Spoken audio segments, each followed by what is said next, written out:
안녕하세요. 저는 60대 후반의 할머니예요. 해가 바뀌고 어느덧 칠순을 바라보는 나이가 된 지금 제 인생을 한번 돌아보게 됐는데요. 그러니 제가 겪었던 수많은 시련들이 하나둘씩 떠오르더군요. 제 나이 60 넘게 살면서 겪은 시련은 말로 다 할 수 없을 정도예요. 물론 이 나이 정도 되면 산전수전 하나 안 겪은 사람 찾아보기 힘들죠. 그렇지만 다른 사람들이 한 번 겪기도 힘든 우여곡절을 겪으며 모진 인생 살아온 사람이 바로 저입니다. 사실 지금도 그 시절을 생각하면 마음이 아려옵니다. 하지만 이 악물고 버티며 살아가다 보니 인생에 또 예상하지 못한 행복이 찾아오기도 하더군요. 그래서 이 썰맘 채널에 제 사연을 써보게 됐어요. 당장 누나때 시련 때문에 힘든 날을 보내고 있는 분들이 계시다면 제 사연을 듣고 힘을 내시길 바라는 마음에서요. 저는 경상도 시골에서 태어났어요. 그 시절 대부분의 가정이 그렇듯 우리 집 또한 가정 형편이 넉넉하지 않았습니다. 그래서 성인이 되던 해에 돈을 벌기 위해 서울로 상경했죠. 20살 꽃다운 나이에 공장 일을 시작했습니다. 그때는 어떻게든 돈을 벌어 집안 살림에 보태는 것만 생각했어요. 어린 나이라 체력도 좋았고 힘든 것도 모르고 일했죠. 그러다가 공장에서 한 남자를 알게 되었습니다. 저랑 같이 일하는 직원이었는데 진중하고 성실한 모습이 마음에 들었어요. 그 후 같이 일하며 가까워져 연애를 시작했고 몇 년 뒤 결혼까지 하게 됐습니다. 우리의 결혼 생활은 참 행복했습니다. 돈이야 많지 않았어도 서로를 아껴주고 의지하며 살았어요. 남편을 꼭 닮은 아들도 태어났고 세상을 모두 다 가진 것 같았습니다. 우리 세 식구 남부러울 것 없었네요. 여유 있는 살림은 아니었어도 성실한 남편 덕분에 큰 걱정 없이 살 수 있었습니다. 당시 남편은 다니던 공장을 그만두고 공사장에 일을 나갔어요. 건설 현장 일이 힘들고 위험한 일이라 말린 적도 많았었죠. 하지만 아이 아빠는 우리 가족 먹여 살리려면 한 푼이라도 더 벌어야 한다며 힘든 일도 마다하지 않는 사람이었습니다. 그렇게 성실하고 또 남편으로 아빠로 책임감도 강한 사람이었어요. 그러다 하루는 남편이 감기 몸살인지 몸이 안 좋다고 하는 거예요. 거기다 전날 밤 껌자리도 뒤숭숭해 남편에게 오늘은 일을 나가지 말고 집에서 좀 쉬라고 했죠. 그러자 남편은 말도 안 된다는 듯이 펄쩍 뛰었습니다. 당신 나보고 오늘 일 나가지 말라는 거야? 집에서 하루 쉬라고? 그래요. 어젯밤부터 감기 몸살인지 끙끙 앓는 것 같던데 오늘은 집에서 좀 쉬어요. 몇 년 동안 제대로 쉬지도 못하고 일만 했는데 하루 정도는 쉬어도 되잖아요. 아픈데 무리해서 일 나갔다가 더 아프지 말고 오늘은 내 말 들어요. 네? 안 돼. 그래도 나가서 돈은 벌어야지. 하루 일당이 얼만데. 가서 좀 쉬엄쉬엄 하면 돼. 그러니까 걱정하지 마. 석훈 아빠, 그러지 말고 내 말 들어요. 당신 아픈 것도 그렇고 실은 나 오늘 꿈자리도 좀 뒤숭숭하단 말이에요. 아무래도 오늘은 무리하지 말고 하루 쉬는 게 좋겠어요. 내 말대로 해요. 괜찮아. 뭐 별일이야 있겠어? 걱정하지 말고 집에 있어. 그럼 다녀올게. 이따 봐. 남편은 제 말을 듣지 않고 일을 하러 나갔습니다. 오늘 하루만은 쉬었으면 했는데 아픈 걸 참고 일하러 나가는 모습에 두 손 두 발 다 들었죠. 지난밤 꼼자리가 마음에 걸렸지만 정말 아이 아빠 말처럼 무슨 일이야 있을까 싶어 애써 불안한 마음을 지웠습니다. 그렇게 저녁 시간이 됐을 무렵 집 전화벨이 울렸습니다. 전화를 받았는데 수화기 너머에서 아이 아빠의 사고 소식을 전해왔어요. 현장에서 일하던 중 남편이 다쳤다는 소식이었죠. 그 전화를 받고 미친 듯이 병원으로 달려갔습니다. 제발 남편만은 무사하게 해달라고 빌고 또 빌었어요. 병원에 도착해보니 남편은 의식이 없는 상태였습니다. 위에서 자재가 떨어져 남편이 다쳤고 뇌가 심하게 손상된 상황이었어요. 혼수 상태로 누워있는 그 사람을 보고 우리 남편 눈만 뜨게 해달라고 의식만 돌아오게 해달라고 간절하게 기도했네요. 그러나 야속하게도 제 기도를 들어주는 사람은 없었어요. 사고로 의식 잃고 3일 만에 남편은 세상을 떠났습니다. 저와 아들만 남겨놓고 세상을 떠나버린 거예요. 남편을 떠나보내고 어떻게 살아야 할지 너무나 막막했습니다. 아무것도 모르는 7살 아들을 데리고 어떻게 살아가야 하는 건지 모든 게 다 두렵고 무서웠어요. 아이 아빠를 보내주고 난 뒤 아무것도 손에 잡히질 않았어요. 그리고 며칠을 아파 누워만 있었습니다. 몸에 힘은 없고 열은 펄펄 끓으니 축 늘어져 누워있는데 아들이 다가와 제 이마에 손을 대보더라고요. 그러더니 물수건을 해서 제 이마에 얹어주는 게 아니겠어요? 아들의 행동에 저도 모르게 눈물이 핑 도는 것만 같았습니다. 우리 아들, 지금 엄마 아프니까 물수건 해준 거야? 아픈 사람한테 물수건 해주는 건 어떻게 알았어? 어떻게 알긴. 지난번에 나 감기 걸려서 열 많이 났을 때 엄마가 이렇게 해줬잖아. 차가운 물수건 내 이마에 올려놔줘서 나 빨리 나았던 거 기억나. 그래서 엄마도 빨리 나으라고 내가 물수건 해준 거야. 하나 또 해올까? 그 순간 울컥했습니다. 저 작은 아이가 엄마를 챙겨주는 것도 고맙고 한편으로는 미안했어요. 엄마인 저는 앞길이 막막해 모든 걸 다 놔버리고 싶었는데 7살 아들이 저에게 이렇게 위로가 될 줄은 몰랐습니다. 아들도 이렇게 저를 챙기는데 엄마가 돼서 누워만 있는 나약한 제 모습이 너무 후회스러웠어요. 그래서 갑자기 눈물이 나더군요. 석훈아, 이리 와봐. 엄마가 미안해. 엄마가 힘내서 우리 아들 잘 챙겼어야 했는데 이렇게 누워만 있어서 정말 미안해. 엄마가 너를 볼 면목이 없어. 미안해서 어떡하지? 아니야, 엄마. 난 괜찮아. 그냥 이제 엄마만 안 아프고 건강하면 돼. 아빠 하늘나라 가셨는데 엄마마저 아파서 없으면 안 되잖아. 그러니까 엄마 빨리 나아야 돼? 내가 간호해 줄게. 그래, 엄마 빨리 나을게. 우리 아들이 엄마한테 물수건도 해주고 이렇게 간호해줘서 엄마 벌써 더 나은 것 같아. 이제부턴 엄마가 우리 석훈이 지켜줄게. 알았지? 엄마랑 손가락 걸고 약속하자. 약속? 그렇게 아들과 손가락을 걸고 약속했습니다.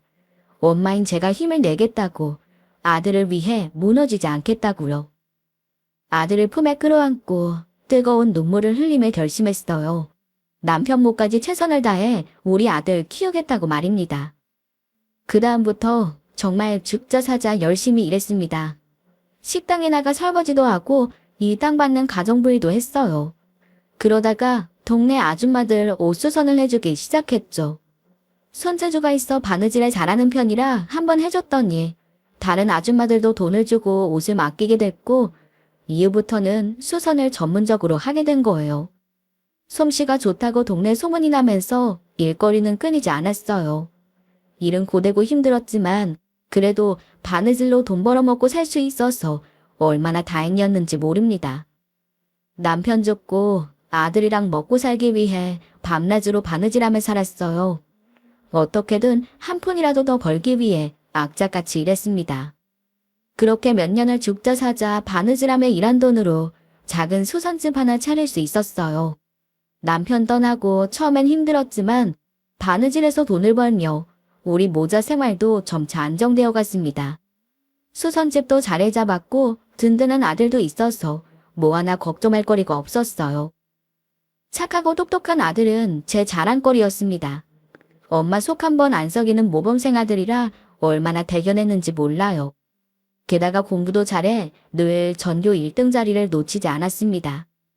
남들 다 한다는 비싼 과외 한 번 시키지 못했는데도 전교 1등을 척척 받아오는 우리 아들이 제 삶의 원동력이었죠. 그러다 아들이 고등학교에 들어가면서 걱정스러운 일이 하나 더 생겼습니다. 아들이 어울려 다니는 친구가 마음에 들지 않았거든요. 하루는 우리 아들이 친한 친구가 생겼다는 거예요. 자신과 키도 비슷하고 얼굴 생김새도 닮았다길래 궁금한 마음에 한번 집에 데려오라고 했어요. 와서 보니 진짜 우리 아들이랑 눈매나 웃는 모습이 비슷하더라고요. 그래서 닮은 친구끼리 앞으로 잘 지내라는 의미로 맛있는 음식 사주고 보낸 찰나였습니다.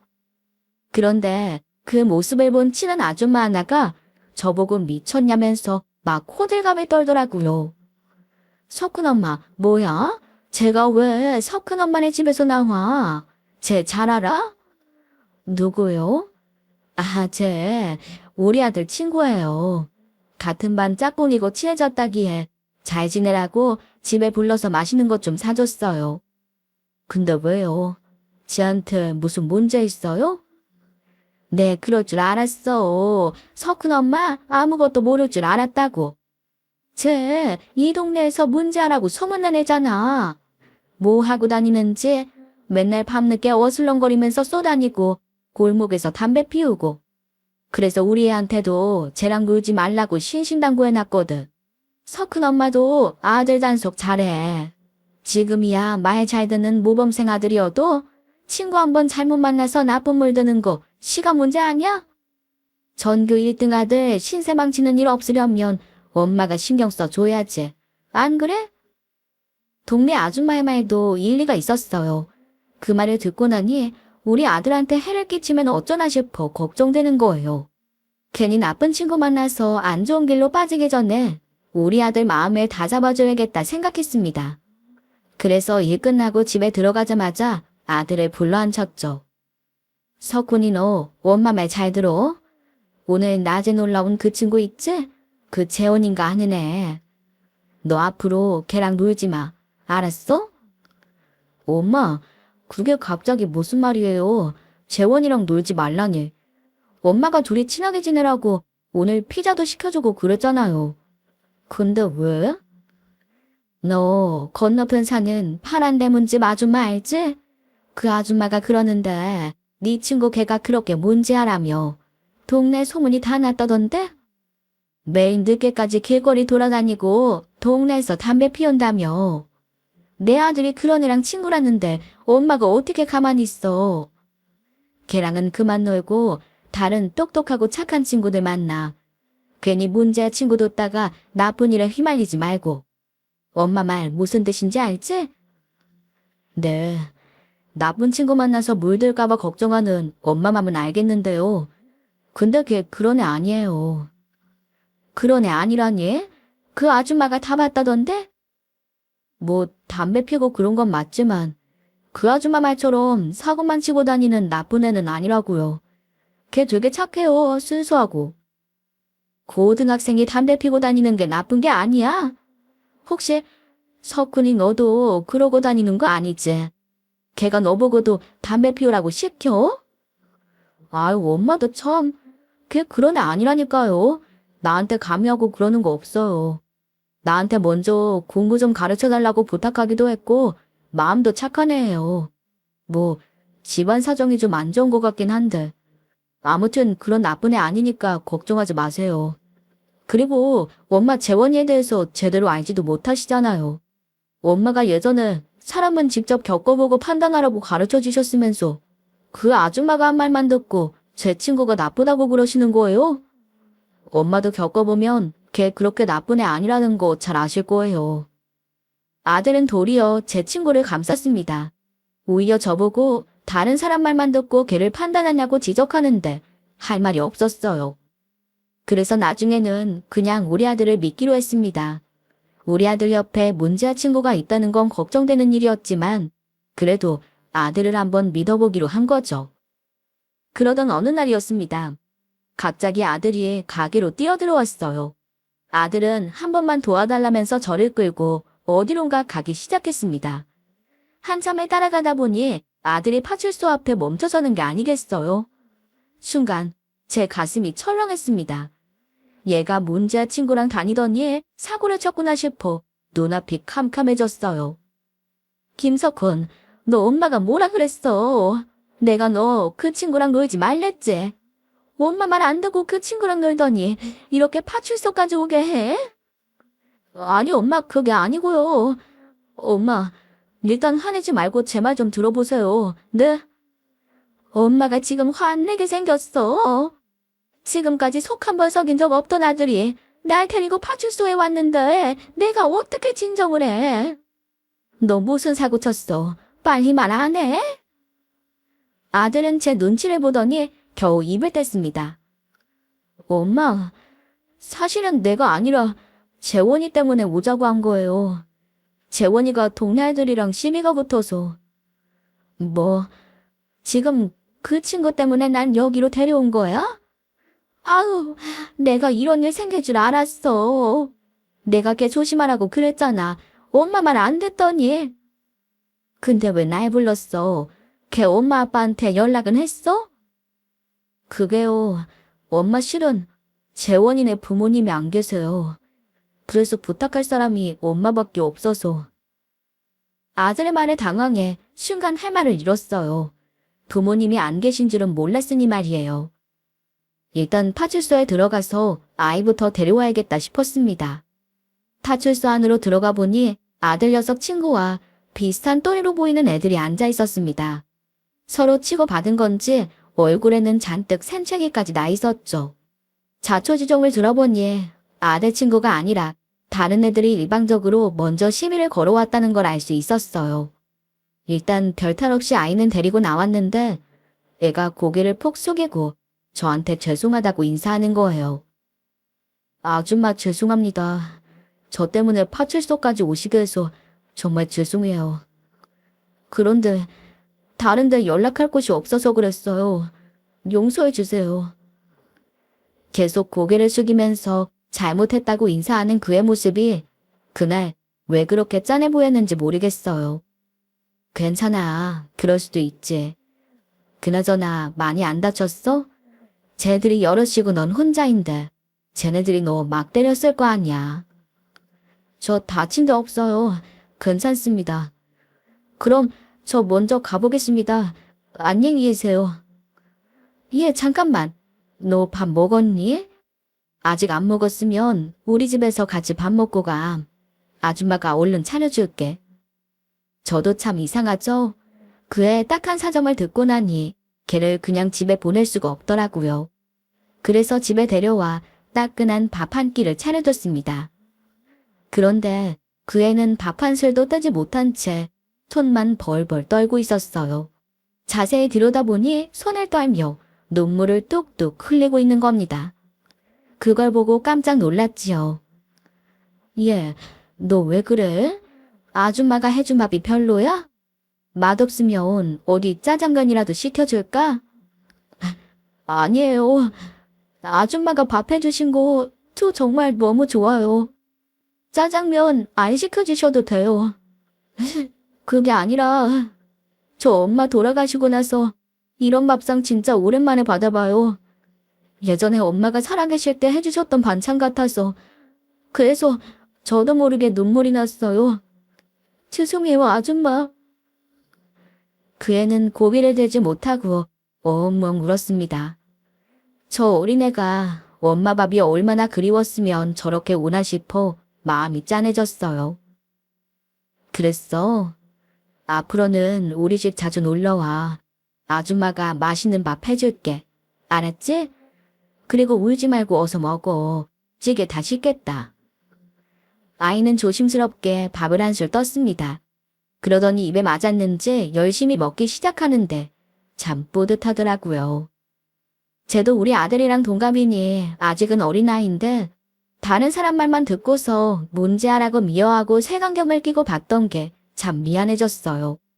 거기다 몰랐던 딱한 사정까지 들으니 더 마음이 쓰였죠. 그 애는 밥 2공기를 비우고서 정말 잘 먹었다는 인사를 했습니다. 그러더니 우리 아들과 친하게 지낼 수 있게 해줘서 감사하다는 말도 전했어요. 자기도 본인 소문은 알고 있다면서요. 아줌마, 저랑 석훈이랑 친하게 지낸다고 해서 걱정 많으셨죠? 저도 알아요. 동네 어른들이 저 뭔지하라고 하시는 거. 솔직히 부모님 돌아가시고 나서 마음 못 잡고 방황했을 때도 있었고요. 오늘 일도 그때 친했던 애들이 시비 거는 바람에 그렇게 된 거예요. 제가 석훈이랑 친해지면서 마음 잡고 살려고 하니까 그게 마음에 안 들었는지 걔네가 자꾸 절 못 살게 굴어서요.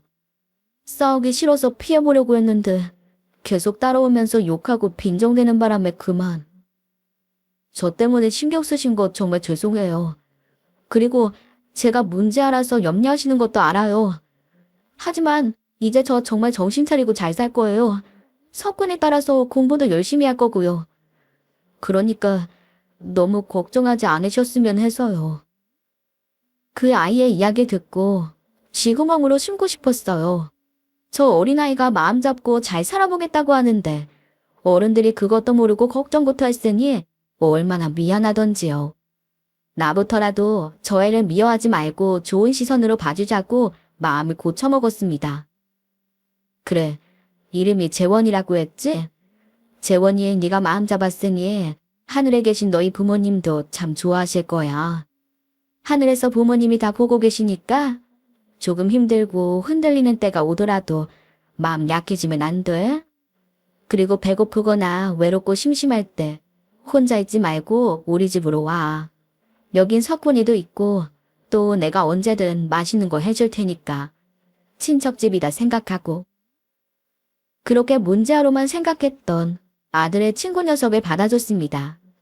그때부터 그 애를 우리 아들이다 생각하고 아끼며 챙겨주게 됐던 것 같아요. 그 애는 정이 그리웠던 건지 가까워지니 살갑게 저한테 참 잘하더라고요. 어머니, 어머니라고 부르며 저를 따르는 모습을 보고 저도 마음을 활짝 열게 되었죠. 애들 둘이 밥 먹고 있는 걸 보면 둘 다 내 자식 같은 게 대견하기도 하고 아들 둘이 생긴 기분이었습니다. 그 후로 둘은 더 단짝이 됐어요. 아들 친구도 마음을 잡았는지 그 후로는 문제없이 학교 생활 열심히 했고요. 우리 아들은 고등학교 3년 내내 한 번도 1등을 놓치지 않았습니다. 그리고는 수능에서 좋은 점수를 받아 명문대 법대에 입학했어요. 아들이 법대에 합격한 날 아들과 같이 부둥켜 안고 울었던 기억이 나네요. 아들이 명문대 법대에 입학했던 날 우리 모자 같이 외식을 했습니다. 애가 좋아하는 갈비를 먹고 아들과 오랜만에 손을 잡고 집으로 돌아오는데 오랜만에 행복을 느꼈습니다. 뭔가 제 삶이 꽉 채워진 뿌듯한 기분이었어요. 우리 아들이랑 같이 손잡고 가니까 참 좋네. 엄마는 네가 내 아들이라서 참 감사해. 엄마가 부족한 게 많은데도 속 한 번 안 썩이고 혼자 공부도 열심히 해서 남들 다 부러워하는 인류대 법대까지 들어갔고 엄마는 정말 바랄 게 없다. 에이, 엄마 바랄 게 없으면 안 되죠. 나 성공해서 엄마한테 효도해야 되는데 내가 우리 엄마 호강시켜준다니까. 됐어. 엄마는 네 말만으로도 충분해. 그리고 너 이렇게 잘 자란 게 엄마한테는 효도야. 네 아빠 그렇게 가고 바느질에 돈 벌기 바빠서 너한테 신경도 잘 못 써줬는데 그래도 이렇게 잘 컸잖아. 엄마는 그것만으로도 고마워. 엄마, 그건 내가 고마운 거예요. 엄마 덕에 아빠 없이도 나 잘 자랐잖아요. 엄마 없었으면 안 됐을 거예요. 정말 감사해요. 그리고 두고 봐요. 내가 빨리 성공해서 평생 바느질로 고생한 우리 엄마 꼭 호강시켜줄 테니까. 그래? 아, 우리 아들밖에 없네. 그럼 엄마가 기대할게. 우리 모자 서로 대화를 나누며 화기애애하게 집으로 걷던 길이었습니다. 신호등이 초록불로 바뀌고 아들과 제가 건너려는 순간이었어요. 갑자기 옆쪽에서 차가 신호를 위반한 채 달려왔어요. 너무 갑작스러운 상황에 멈에 있는데 순간 아들이 저를 밀쳤습니다. 그러더니 아들의 몸이 땅으로 콩 내려앉았고 의식을 잃은 채 피투성이가 되어 누워 있었습니다. 아들이 사고를 당하는 그 순간 제 머릿속은 새하얘졌습니다. 충돌 소리에 사람들이 모여들자 그제야 정신이 들더군요.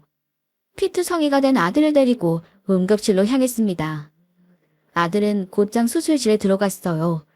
수술실 밖에서 아들을 기다리면서도 이게 꿈인지 생신지 분간이 가지 않더라고요. 갑자기 왜 우리 모자에게 이런 일이 생긴 건지, 내 아들이 왜 수술실에 누워있는 건지 믿어지지 않았습니다. 수술실 밖에서 제발 우리 아들만큼은 무사하게 해달라고, 아들은 데려가지 말아달라고 기도하고 또 기도했죠. 그러나 이번에도 제 기도는 이뤄지지 않았어요. 아들은 엄마인 저를 구하다가 다시 눈을 뜨지 못했습니다. 저만 세상에 혼자 남겨둔 채 아들도 하늘로 떠나고 말았죠. 아들까지 보내고 살아도 사는 게 아니었습니다. 자식을 앞서 보낸 엄마가 어떻게 제정신으로 살겠어요. 내 평생의 자랑이었던 우리 아들이 없다는 게 믿어지지 않았죠. 이제 명문대 법대에 입학해 앞게 창창한 나이인데 교통사고로 세상을 떠났으니 엄마인 제 속이 어땠겠습니까? 그리고 제 자신이 참 원망스러웠어요. 남편도 모자라 아들까지 하늘로 떠나보낼 수가 있는 건지 기구한 제 팔자를 한탄하며 매일같이 술만 마시면서 살았습니다. 폐인처럼 살던 어느 날이었어요. 달력을 보니 그날이 우리 아들 생일이더군요. 울컥하는 마음에 또다시 술잔을 기울였습니다. 그러다 더는 견디기 힘들다는 생각이 들었어요. 그래서 무작정 아들이 떠났던 그 횡단보도로 갔습니다. 이렇게 사는 것이 고통스럽고 너무 힘이 들어 그냥 아들을 따라가고 싶다는 생각뿐이었습니다. 그날처럼 옆에서 차가 달려오고 있었고 저도 모르게 도로에 뛰어들었어요. 그런데 아들을 따라가려는 그 순간 어머니 하며 저를 품에 안았습니다. 저를 품에 안은 사람은 죽은 아들이었어요. 아들의 얼굴을 확인하고 그대로 아들 품에 안겨 의식을 잃었지요. 얼마나 시간이 흐른 건지 눈을 떠보니 병원이었습니다. 그리고 죽은 아들이 아닌 아들 친구가 제 옆을 지키고 있었습니다. 어머니, 정신이 드세요? 좀 괜찮으세요? 그래. 근데 네가 여긴 어떻게 온 거야? 아니, 그것보다 우리 석훈이 못 봤니? 내가 의식 잃기 전에 분명히 우리 석훈이를 봤는데 분명 내 아들이었어. 내 아들이 어머니하고 부르면서 나를 구해줬는데. 어머니 정신 차리세요. 그거 저였어요. 죽은 석훈이가 어떻게 와요. 어머니 이러시면 석훈이도 하늘에서 편하게 못 있어요. 석훈이 위해서라도 힘내셔야죠. 정말 언제까지 이러실 거예요? 아니야. 분명 우리 아들이었어. 석훈이가 날 구해줬는데. 석훈이가 아니라니 말도 안 돼. 제발 이러지 마세요. 어머니 이러시는 거 석훈이가 다 보고 있을 거라고요. 어머니가 이렇게 사시는 거 알면 석훈이 마음이 편하겠어요. 어머니가 잘 지내셔야 석훈이가 더 좋은 곳으로 가죠.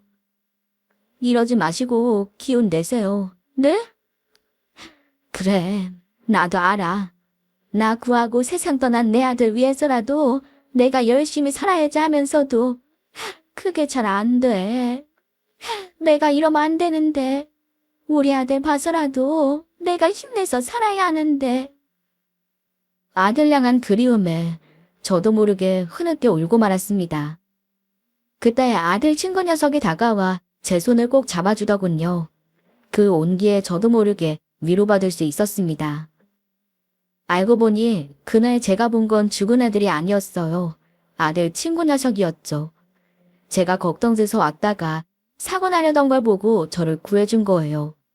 그 애가 아들과 워낙 닮아서인지 아들로 착각하고 기억을 잃었던 거고요. 그날 이후 그 애는 본인이 저를 지키겠다고 하더군요.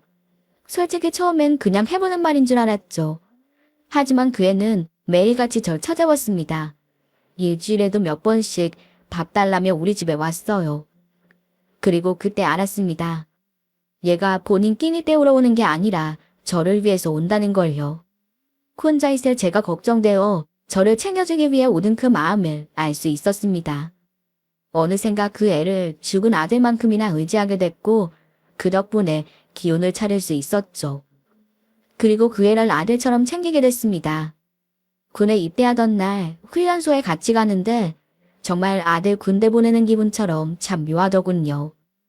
군대에 가 있으니 전처럼 자주 볼 순 없어도 가끔 전화나 편지를 보내주는 게 그렇게 반가울 수가 없었죠. 그러던 어느 날이었습니다. 그날도 여느 때처럼 가게 나가 일을 하고 있는데 갑자기 그 애가 찾아온 거예요. 어머니 좋았어요. 어머 재원아, 네가 어쩐 일이야? 군대에서 바로 온 거야? 아휴, 올 거면 미리 연락이라도 좀 주지. 그럼 너 좋아하는 반찬이라도 좀 해놨을 건데. 이럴까봐 연락 안 드리고 온 거예요. 저 온다고 하면 어머니 또 음식 하시느라 힘드시잖아요. 넌 먹이는 건데 힘들긴 뭘. 근데 정말 어떻게 왔어? 군대에서 휴가 받은 거야? 며칠 전에 연락할 때는 휴가라는 말 없었잖아. 어머니 놀래켜드리려고 말 안 했죠. 아 참, 오늘이 어버이날인 거 아세요? 사실은 어버이날 챙겨드리고 싶어서 저 힘들게 휴가 받아서 나온 거예요. 그러면서 그 애는 손에 들고 있던 예쁜 카네이션을 달아줬습니다. 어머니, 정말 감사해요. 저를 낳아주신 친어머니보다 더요. 앞으로 어버이날은 제가 옆에서 챙겨드릴게요. 아셨죠? 그의 말을 듣는 순간 눈물이 와익학 쏟아졌습니다. 생각도 못했는데 커다란 선물을 받는 기분이었어요. 재원아 고맙다. 나는 생각도 못했어. 매번 이렇게 받기만 해서 어떡하니? 너한테 뭐 제대로 해준 것도 없는데. 어머님이 왜 저한테 해주신 게 없어요? 저 고등학교 때부터 아들처럼 대해주셨잖아요. 제가 여기서 먹은 밥만 해도 몇 끼인데요. 무엇보다 어머님이나 석훈이가 저한테는 가족이에요. 그러니까 어머님도 진짜 아들이다 생각하고 대해주세요. 제가 석훈이 목까지 효도할게요. 그 말을 하는 그의 얼굴을 보면서 정말 아재 같은 점을 느꼈습니다. 그 뒤로 우리는 친모자보다 더 가까운 사이가 됐죠. 그 애는 제대하고 사회생활을 시작했습니다. 월급 탔다고 제 선물도 사오고 비싼 데서 외식도 시켜주는데 너무 고마웠죠. 저 또한 그 애를 내 아들이다 생각하며 살았습니다. 믿음직스러운 아들이 생긴 덕분에 제 삶에도 생기를 찾을 수 있었습니다. 그러던 중 하루는 그 애가 저한테 건강검진을 받아보라고 건의했습니다. 어머니 나이 되면 다들 검진 받는다면서요. 좋은 병원에 예약해뒀다길래 고마운 마음으로 검진을 받았어요. 그리고 예상하지 못한 소식을 듣게 됐습니다. 검사 결과 제가 간암이라는 거예요. 암이란 소리를 들으니 갑자기 모든 게 막막해졌습니다. 솔직히 인생이 참 나한테 가혹하다는 생각도 했어요. 남편의 아들 데려간 것도 모자라서 내가 암이라니. 이런 시련을 또 겪어야 하나 싶었습니다. 그래서 치료고 뭐고 다 포기하고 싶었는데 그 애가 또 한 번 제게 힘이 되어줬습니다. 게다가 진짜 아들이라도 해주기 힘들 정도로 저를 간호해주는 모습을 보고서 고맙고 또 미안했습니다. 제가 병원에 항암을 받으러 갈 때마다 바쁜 직장일을 뒤로한 채 함께 병원에 가지곤 했습니다. 그때도 항암을 받고 집으로 돌아오는데 그 애에게 참 염치 없고 미안하더군요. 저기 재원아, 이제부터는 항암하러 가는 날 굳이 올 거 없어. 내가 버스나 택시 타고 가도 되니까 너희 봐. 아까 보니까 병원에서도 회사 사람들이랑 계속 통화하는 것 같던데 일 바빠서 그런 거 아니야? 괜히 나 때문에 자리 비우다 너 사람들 눈 밖에 날라. 괜찮아요. 회사에서도 그 정도는 이해해줘요. 걱정하지 마세요. 얘는 어떻게 걱정이 안 돼? 한두 번도 아니고 병원 갈 때마다 같이 가는데 회사에서 뭐라고 하겠어. 나 챙기는 것도 좋지만 네 앞길도 걱정하면서 살아야지. 집에서 병원이 먼 것도 아니고 이 정도는 나 혼자서도 충분히 다닐 수 있어. 그러니까 무리해서 오지 마. 어머니 환자예요. 환자가 어떻게 혼자 병원 가서 접수하고 치료받고 그런 걸 혼자 다 해요. 거기다 항암 주사까지 맞으면 금방 지치시잖아요. 제 일은 제가 다 알아서 열심히 하고 있으니까 염려 마시고 앞으로도 그냥 저랑 같이 병원 다녀요. 아셨죠? 재원이 너 왜 이렇게 말을 안 들어? 어른이 말하면 알겠습니다 하고 들어야지. 나 솔직히 너 회사 안 가고 나랑 같이 병원 올 때마다 마음 안 편해. 너 이러고 병원 와 있으면 너희 회사에서 누가 좋아하겠어.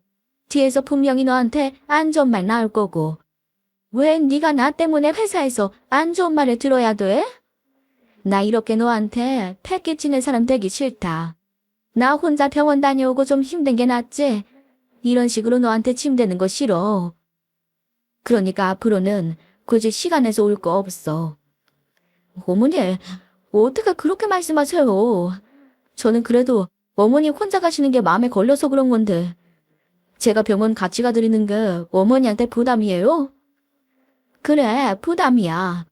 내가 그래서 병원 갈 때마다 마음이 불편해. 그러니까 앞으로는 나 혼자 다녀오마. 제 말에 그 애는 입을 꼭 다물었습니다. 순식간에 참 분위기는 냉랭해졌어요. 그래도 어쩔 수 없었습니다.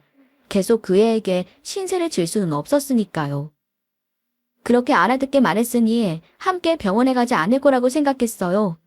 그러나 며칠 후 모시고 간다고 다시 집 앞에 와 있더군요. 그 순간 아픈 내 자신이 이 애에게 얼마나 부담일까 하는 생각이 들었습니다. 암 환자인 제가 친엄마도 아니고 예전처럼 챙겨줄 수 있는 것도 아닌데 계속 이렇게 지내는 건 그의 인생의 짐만 될 것 같았죠. 그래서 결심했습니다. 정들었던 제 집을 떠나기로요. 부담 주기 싫은 마음에 가게와 집을 모두 내놨죠. 그 애에게는 알리지 않고 이삿짐을 빼는데 누군가 갑자기 집 안으로 들어왔어요. 바로 그 애였습니다. 어머니 지금 뭐 하시는 거예요? 이게 다 뭐예요? 지금 저 몰래 이사 가시려고 하는 거예요? 어떻게 저한테 한마디 상의도 없이 이러실 수 있어요? 그리고 어떻게 이사를 가요? 아픈 몸으로 어딜 가신다고요? 너 내가 이사 가는 거 어떻게 알고 왔어? 내가 너한테 숨기려고 얼마나 노력했는데. 방금 가게 갔다가 허탕치고 오는데 옆에 미용실 아주머니가 알려주셨어요. 어머니 가게 떼고 이사 가신다고요. 숨긴다고 제가 모를 줄 알았어요? 아니, 그것보다 저 정말 서운해요. 어떻게 저한테 한마디 상의도 없이 집을 옮기세요? 저랑 인연 끊고 가시겠다는 거예요. 그럼 뭐 어떡해? 난 네 옆에서 더 살아봐야 몸만 더 아프고 계속해서 너한테 짐만 될 텐데. 암 환자에다가 네 친엄마도 아닌 사람을 네가 평생 책임질 거야? 내가 없어야 네가 부담감 없이 잘 살지. 너 지금도 나 병원 쫓아다니면서 간호한다고 얼마나 고생해. 회사 일에 감경해. 나 때문에 왜 네가 그런 생구생구해? 나 하나만 없어지면 되는데. 너는 지금까지 충분히 할 만큼 했어. 석훈이가 살아있었어도 너만큼 나한테 잘해주지 못했을 거다. 그거면 됐어. 그러니까 나 신경 쓰지 말고 네 갈 길 가. 어머니, 저한테 엄마 아니었어요? 저한테 엄마 같은 마음으로 잘해주셨던 거 아니었어요? 근데 엄마가 자식한테 어떻게 이래요? 부모가 자식한테 짐이에요? 나 엄마 한 번도 내 짐이라고 생각해 본 적 없어요. 그리고 정말 나한테 너무한 거 아니에요? 자식 버리고 가는 부모가 어딨어요. 자식만 혼자 남겨두고 이렇게 떠나는 엄마가 어딨냐고요. 그의 그 말에 저는 그만 무너져 내리고 말았습니다. 자식 두고 가는 엄마가 어딨느냐고, 엄마가 어떻게 이렇게 모진 말을 하냐고 소리치는데 아무 말도 할 수가 없었습니다. 내 아들 같은 아이의 맘도 모르고 그냥 짐이 되기 싫어 떠나려고 했던 제 자신이 너무나 초라하게 느껴졌습니다. 재원아, 미안하다. 엄마가 미안해. 나는 그냥 너한테 부담되기 싫다는 생각밖에 없었어. 내가 더 살아봐야 앞으로 너한테 패만 끼칠 텐데 그걸 생각하니 너무 미안해서. 네 친엄마도 아닌데 언제까지 너한테 침이 될 수 없잖아. 그래서 떠나려고 했던 거야. 나만 사라지면 너 편하게 살 수 있으니까. 내가 널 어떻게 버리니? 네가 나한테는 아들이고 가족인데 내가 널 의지하면서 힘든 시간에 버텼는데 내가 널 어떻게 버려? 그럼 어디 가지 마시고 그냥 여기 계세요. 부담 주기 싫다, 짐 된다 이런 말씀도 하지 마시고요. 엄마가 어떻게 저한테 짐이에요. 나한테는 낳아준 친엄마 이상인데. 앞으로 다시는 이러지 마세요. 저 엄마 부담스럽다고 생각해 본 적 한 번도 없어요. 아시죠? 엄만 그냥 이제 아무 걱정 없이 치료만 잘 받고 건강해지면 돼요. 그래, 알았다. 엄마가 미안했어. 이제 다시는 그런 말 안 할게. 약속할게. 그렇게 우리 둘은 서로를 껴안고 주저앉아 울었습니다. 피보다 더욱 진한 정을 나눌 순간이었죠. 그 후로 저는 정말 마음을 다잡았습니다. 항암 치료도 더 열심히 받았고 어떻게든 살기 위해 노력했어요. 옆에서 최선을 다해 간호하는 내 아들을 위해서라도 힘을 내서 살아야겠다고 다짐했으니까요. 그 다짐 때문인지 저는 다시금 건강을 되찾을 수 있었습니다. 모든 게 다 그 애 덕분이죠. 그리고 몇 년 전에는 그 애를 결혼까지 시켰습니다. 그 애는 결혼식 날 저보고 혼주석에 앉아달라 부탁하더군요. 엄마가 앉아야지 누가 앉느냐고 하면서요. 그 말에 저도 기쁜 마음으로 혼주석에 앉아 결혼을 축하해줬습니다. 그 애는 좋은 짝 만나 가정 이루고 행복하게 살고 있어요. 그리고 우리 또한 여전히 잘 지내고 있습니다. 피만 나누지 않았을 뿐이지 모자 관계 이상으로 정을 나누며 사는 중입니다.